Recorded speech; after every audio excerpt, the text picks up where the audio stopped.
امال اتختخ في ايه؟ انت كنت عايزني كده يا ولدي؟ عايز مني ايه يعني انت دلوقتي؟ دلوقتي يا عم انا كل ما ابعت لك الواد اه يجيش ياخد طعميه تقعده بالثلاث اربع ساعات وما تسالش فيه.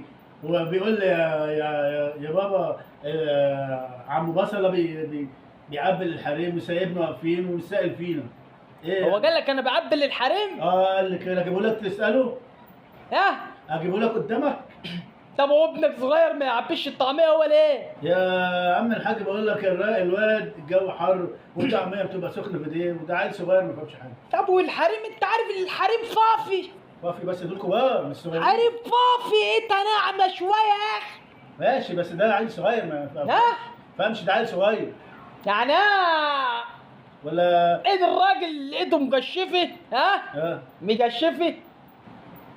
لكن لما تشوف الضوافر ديت تعبي طعميه حرام عليك يا اخي. يعني طب خلاص يا عم ها؟ اروح البس لك جيبه واحط احمر واحط لك روج. ليه؟ وهيبقى شكلك حلو برضه؟ انت هيبقى شكلك معفن انت ده مكشفه يا. هيبقى حلو القرعه دي ما. انا بقوم جاي عارف الحريم اه كده. يا راجل يا راجل يا راجل يا لاعبي يا لاعبي. يا ابني بص. طب ايه رايك اروح اكتب عليك واقول لمراتك؟ اقول لمراتك بعكس الحريم؟ لا ام بصلايه عمرها ما تصدق عني كده. طب خلاص هنشوف. ام بصلايه ما تصدقش عني كده يا تختر. وحياة ابوك لو بص يا تختر، شفت يا دي الضوافر اللي هم بيحطها جديد دول يا؟ بلاستيك دي؟ ده عامله شغل في الضوافر يا حاجه فخر. طب بص لضوافرهم.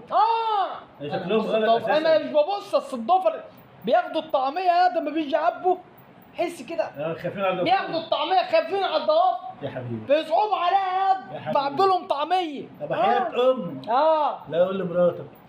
ازاي ضوافرك اللي عامل شكل الحمير ده؟ عايز نعبر للرجاله انا. ايوه يا شيخ ماشي ماشي يا بصل. وحياة امي لا اقول لها. ما انت تختخ. شغال ايه انت دلوقتي يا ولدي؟ انا خايفك يا تختخ اخدك معايا المطعم تاكل البيض كله. انا عارف ان انت بتحب البيض. عندك بيض وعندك فول مش هتلاقيهم. طب والنبي في واحد زي دي عايز يشتغل تقول له مش لاقيه؟ بقول لك على حاجه. البيض اللي كل اللي البيض فيه مكسب. ممنوع اكل في المحلات بيض. ليه وانا شغال في ايه؟ تاكل فول وطقه واحده بس. طقه واحده؟ طب خلي بالك لاكلك انت بقى. اكلك انت تاكلني؟ ما انا باين عليك كده يا تختخ انت خرفت كده وبقيت. اما ببقى جعان ما بمسكش نفسي هاكلك.